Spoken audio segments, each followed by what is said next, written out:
Yes, once again, mga minamahal. Tayo pinagpanyayin na makinig sa banal na salita. Kay Brother Lauro Buduso na walang bawas, walang dagdag, walang pagkapilipit at walang sariling pagpapaliwanag. Sa araw na ito ating pong pag-usapan ang patungkol sa pastura is not permitted in the church. Yan. Kaya ating pong alamin nung nakaraan, ating pinag-aralan na pwede daw, may mga rason sila na pwede daw ang isang babaeng nangangaral sa loob ng iglesia.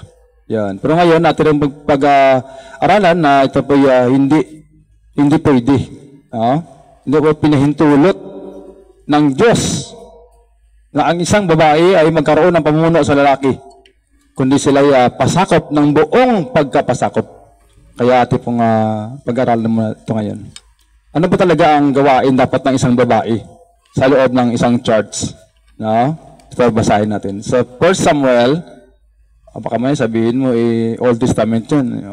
Mula Old Testament hanggang New Testament. Kaya wag mo nang magsalita, makinig ka muna. Para maintindihan natin ito. Kasi, paano mo ngayon maintindihan niya kung salita ka rin dyan at nagagalit ka rin dyan? Hindi natin mapag-aralan ito. Kaya kung may katwiran ka rin, kung may nalalaman ka pang rason dyan, doon mo i-comment doon sa nauna na woman preacher, pwede daw. Yun, doon mo i-comment. Yun, Kaya ito ngayon, hindi na ito pwede. Hindi na pwede yung isang babae o isang pastora na maging leader siya sa loob ng iglesia. Hindi na pwede. Kaya doon ka mag-comment kung mayroon ka pa dyan. Ayan, okay. Ano ba talagang gawain ng isang babae sa loob ng iglesia? Sa 1 Samuel chapter 18 verse 6. Sa 1 Samuel chapter 18 verse 6. At nangyari, pagdating nila, nang bumalik si David mula sa pagpatay sa Pilisteo, na ang mga babae ay lumabas mula sa lahat ng mga bayan ng Israel, na nag-aawitan at nagsasayawan upang salubungin ang haring si Saul, at ng mga pandirita at ng kagalakan, at ng panugtog ng tugtugin. Ayun palang ginagawa ng mga babae, Sila lumabas mula sa lahat ng mga bayan ng Israel at nag-aawitan at nagsasayawan upang salubungin ang haring si Saul, ng mga pandirita ng kagalakan. Yan. Thank you, Lord. Thank you, Lord. Tuloy sa 7. At nag-aawitan ng mga babae sa kanilang pagtugtog at sinasabi, ayan, pinatay ni Saul ang kanyang olive. Kaya nga, nag-aawitan ng mga babae at kanilang pagtugtog, ayan, na may nag-aawitan at nagsasayawan, yan, na may pandirita ng kagalakan. Yan ang ginagawa ng mga babae. Ayan, Kaya, ano pa? Yan, bakit ba talaga may pastura kahit hindi pinahintulot ng Diyos na may babaeng nangangaral? Yan, sabihin nila, bakit? Salita din naman ng Diyos yun, Bakit sinabi ni Brother Larry na hindi pwede? Ano bang aming ipinapahayag? Salita naman ng Diyos yun, tignan natin, wait ka lang, sandali lang, bakit may pastura? Sa Pilipos chapter 1, Pilipos chapter 1 verse 15 to 18. Tunay na pinapangaral ng iba si Kristo sa kapanaghilian at sa pakikipagtalo. Yan, pinapangaral ng iba si Kristo sa pakikipagtalo, sa kapanaghilian at sa pakikipagtalo. At ng mga iba naman sa mabuting kalooban. Ayun, mayroon din naman mabuting kalooban, ipinangaral ang salita ng Diyos. 16. Ang isa ay gumagawa nito sa pag-ibig.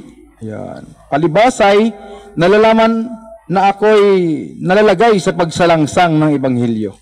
Datapwat, itinatanyag ng iba si Kristo dahil sa pagkakampi-kampi.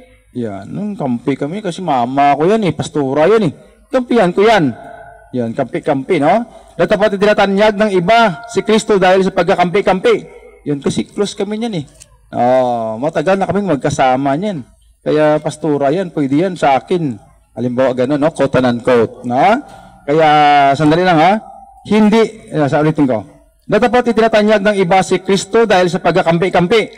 Hindi sa pagtatapat na ang iniisip ay dalhan ako ng kapighatian sa aking mga tanikala. Ano nga? Gayon man, sa lahat ng paraan. Gayon man, ano nga, no? Gayon man sa lahat ng paraan, no?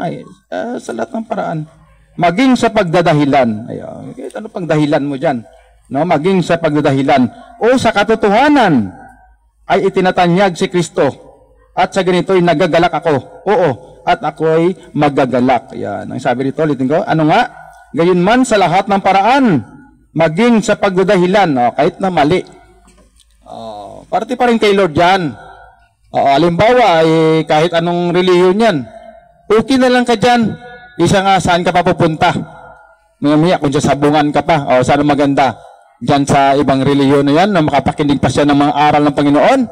Ayun, no? Kaso nga lang, kahit pastura pa yan. Pero kaso lang, hindi pinahintulot ng Diyos yan. Pero kaso sabi rito, gayon man sa lahat ng paraan. Sa lahat ng paraan, maging sa pagdadahilan. Sa katotohanan, ay itinatanyag si Kristo. Kaso mali nga lang, no?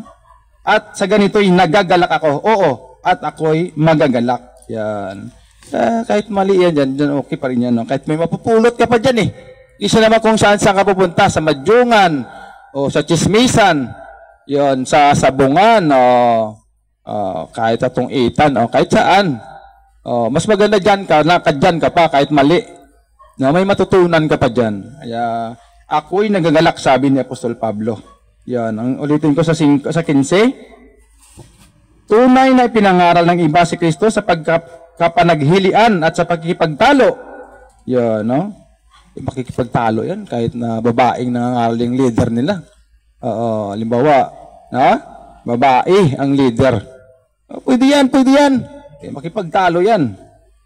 Sabi rito, tunay na ipinangaral ng iba si Kristo sa panagilian at sa pagkikipagtalo at ng mga iba naman sa mabuting kalooban. Kaya makipagtalo pa yan no? Kaya hindi pwede talaga yan. Mamaya, no? Mamaya ng konti. Sa Isaiah 5:20. Ayan. Sa Isaiah 5:20.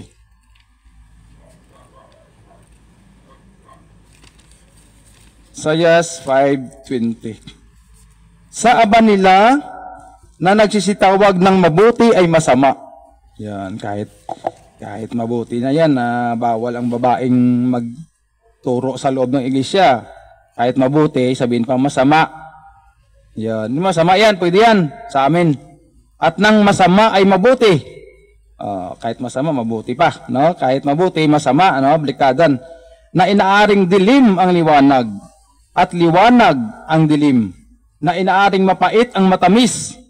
At matamis ang mapait. No? Kahit mali, tama. Kahit tama, mali. Ayan. No? Parang ganun din yan Yan. Kaya sabi sa aba nila na nagsitawag ng mabuti ay masama at ng masama. Kahit masama na, mabuti pa rin yun sa kanila.